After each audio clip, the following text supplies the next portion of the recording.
el abogado Diego Cadena habla de que editó o mandó a editar la grabación que le hizo a Deyanira Gómez. Encontramos que esas grabaciones no están ahí. Claro, no están ahí porque que es la última entrega de videos de Deyanira Gómez a la corte. En directo con Coronel. Sí, señor. Quisiera, si usted me lo permite, compartir un recuerdo personal. Yo estaba en la ciudad de Londres con mi esposa y mis 2 hijos y recuerdo como si fuera hoy, nos habíamos ido a una función de medianoche a un teatro en Trafalgar Square y resulta que me llamaron para decirme que Álvaro Uribe había renunciado. Era el sábado 28 de julio de 2018. El entonces presidente del Senado, como usted lo menciona, Ernesto Macías, a quienes algunos llaman el bachiller, anunció que su jefe político, Álvaro Uribe, había renunciado al Senado y se lo había comunicado el día anterior en su hacienda. Incluso Macías puso este Twitter, si lo podemos ver, Jonathan, nos sería muy útil. El tuit de Macías dice: tengo en mi poder la carta de renuncia al Senado de Álvaro Uribe Vélez. En los próximos días, una vez cumpla su incapacidad médica, daremos el trámite correspondiente. Entre tanto, en el Centro Democrático, el partido del expresidente Uribe, le hemos pedido que reconsidere su decisión. Ustedes pueden ver 9:20 de la mañana, 28 de julio del año 2018. Como les digo, eso era un sábado. El miércoles siguiente, 1 de agosto de 2018, Uribe retiró por Twitter la renuncia. Dice lo siguiente: he pedido al senador Ernesto Macías, presidente de la corporación, que retenga sin considerar mi carta de renuncia. Por razones de honor, nunca ha estado en mi mente que la Corte Suprema de Justicia deje de conocer el caso para el cual me citan indagatoria. Ustedes ya verán que las cuestiones de honor costaron muy poco porque él prefirió un tiempo después renunciar a esto. Pero fíjense bien la fecha, 1 de agosto de 2018, para que comparen con este otro documento, que es la última entrega de videos de Deyanira Gómez a la corte. Es de abril 2 de 2018. Pues si tú puedes mostrarnos la carta de Deyanira Gómez. Miren, está dirigida al doctor José Luis Barceló, que era magistrado de la Sala de Casación Penal. Miren el sello que está al otro lado. Dice Secretaría Sala Penal, 2018, abril 2, 4:48 de la tarde, lo firma Gloria Flores, Gloria, creo que es Flores, pero pues está la firma de la funcionaria que lo recibió. Y ella le dice: proceso de única instancia 52-240, que es el proceso al expresidente Álvaro Uribe que adelantaba la subsala de la sala penal de la Corte en ese momento. Dice: yo, Deyanira Gómez Sarmiento, en calidad de esposa de Juan Guillermo Monsalve Pineda, me permito remitir copia de los audios y grabaciones realizadas por mi esposo al señor Enrique Pardo Hache, en las cuales este realiza ofrecimientos e indica cómo debe hacer la retractación de las declaraciones rendidas por él a favor de Álvaro Uribe Vélez. O sea, fíjense otra vez las fechas: 2 de abril de 2018, las otras son de julio y agosto de 2018.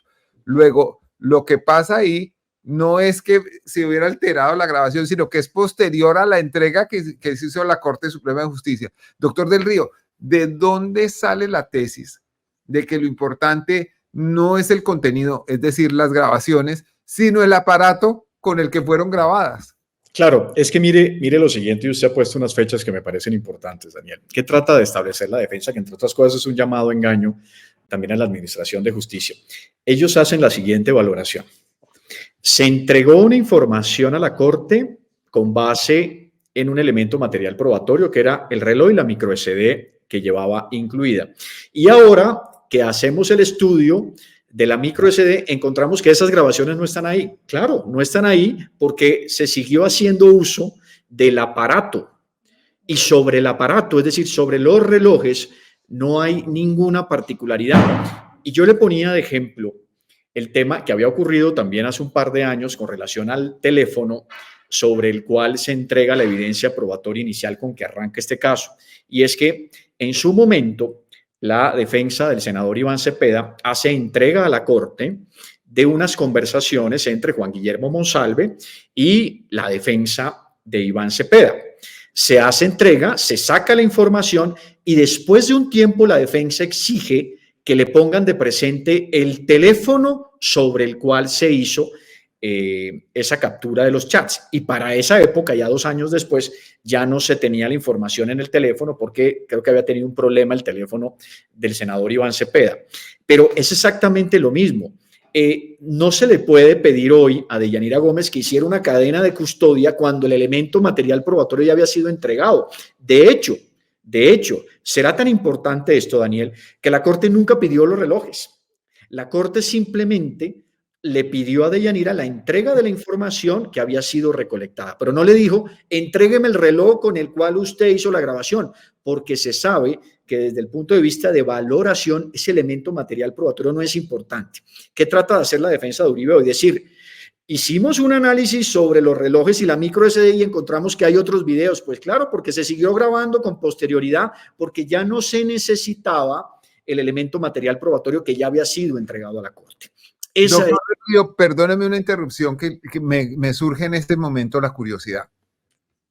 El llamado abogánster Diego Cadena grabó con su teléfono celular una reunión con Deyanira Gómez, que después se entregó a la Corte y que tiene la particularidad de ser más cortica de la que grabó el CTI. La de Deyanira. Exacto, la que grabó el CTI poniéndole un micrófono oculto de Deyanira Gómez en su ropa interior. Claro. La pregunta es la siguiente. ¿El señor Cadena entregó su teléfono? Nunca. Y entonces, ¿por qué él está pidiendo que se entregue? ¿Por qué pedía que se entregaran los relojes y en cambio no se ha pedido que entregue el teléfono el señor Cadena? ¿No le causa a usted curiosidad? ¿No claro, le toda la curiosidad del mundo. De hecho, claro, toda la curiosidad del mundo. De hecho, también llamó la atención que usted recuerda que la intervención de Gabriel Jaimes, cuando termina su solicitud de preclusión, solicita una compulsa de copias para que se investigue a Deyanira Gómez por una supuesta edición de esa grabación, pero nunca se dijo nada sobre ese tiempo que no se incluyó dentro de la grabación de Diego Cadena. Entonces, claro, la pregunta es ¿por qué en su momento no se le pidió a Diego Cadena el teléfono o el dispositivo con el cual hizo la grabación? Para poder saber entonces también si había sido editado o manipulado. Y la respuesta es la misma, porque uno cuando hace una grabación o cuando se entrega un material probatorio, sobre todo en el caso de la médica Deyanira Gómez, ella no tenía por qué ser experta en peritajes, ni entonces guardar en cadena de custodia el elemento con el que grabó. Ya ella había cumplido su propósito como testigo, entregar una información. ¿Dónde la grabó o si la grabó en un reloj o si la grabó en un celular? Ya eso no era importante desde el punto de vista del ejercicio probatorio. Por eso se siguió o se continuó grabando en el mismo dispositivo. Ya, esto es bien interesante, doctor del Río, porque puede además compaginarse con otras grabaciones hechas por el CTI a órdenes de la Corte Suprema de Justicia, en donde, por lo menos en 2 ocasiones que yo recuerde, el abogado Diego Cadena habla de que editó o mandó a editar la grabación que le hizo a Deyanira Gómez. Sí, en las conversaciones se escucha que él dice que mandó a editar las conversaciones e incluso con base en eso, porque ahí en realidad lo verdaderamente importante, y eso sí es una evidencia importante, se tienen 2 grabaciones. Una donde la Corte digamos, utiliza, en el mejor sentido de la palabra, de Deyanira con el propósito de grabar a Diego Cadena. Y se tiene otra grabación, que es la de Diego Cadena cuando se sienta con ella.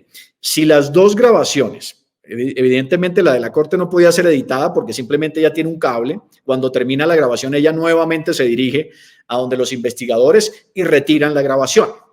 Entonces, se tienen 2 grabaciones con 2 momentos. Evidentemente, si hay una que tiene un tiempo diferente a la otra, ahí sí podemos hablar de edición. Pero acá, evidentemente, no podríamos hablar de eso, porque aquí lo que ocurre es que con posterioridad al 2 de abril, fecha de entrega de la información a la Corte, se hacen otras grabaciones sin entender o sin pensar por parte de Yanira, sobre todo, de que había que entregar esos relojes a la autoridad, porque ni siquiera la Corte se los pidió, cosa diferente, Daniel, fuera, que la Corte le hubiese dicho, tráigame el dispositivo con el cual usted grabó esta conversación para hacer un análisis pericial. Eso no ocurrió, solamente se le pidió la información extraída de la micro SD. Doctor del Río, hoy es 28 de octubre de 2024. ¿Cuál es la fecha en la que prescribe la acción penal en el caso del expresidente Álvaro Uribe? 18 de octubre del año 2025. O sea, estamos a menos de un año. Estamos a menos de un año. La estrategia de la defensa del expresidente Álvaro Uribe es llegar a esa fecha sin veredicto. Así el caso morirá por prescripción de la acción penal. Por eso han usado todos los recursos posibles para dilatar, dilatar y dilatar. Doctor del Río, muchas gracias. Daniel, a usted, a sus televidentes, gracias por escuchar y seguiremos adelante en esta batalla tan difícil que evidentemente tanto nos ha costado, pero seguramente tendremos resultados positivos. Esperemos que así sea. Un abrazo muy fuerte para usted y para todos.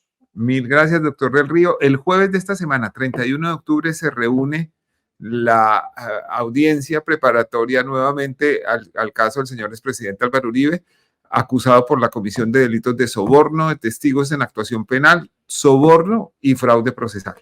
Este fue el reporte coronel de hoy. Les agradezco mucho.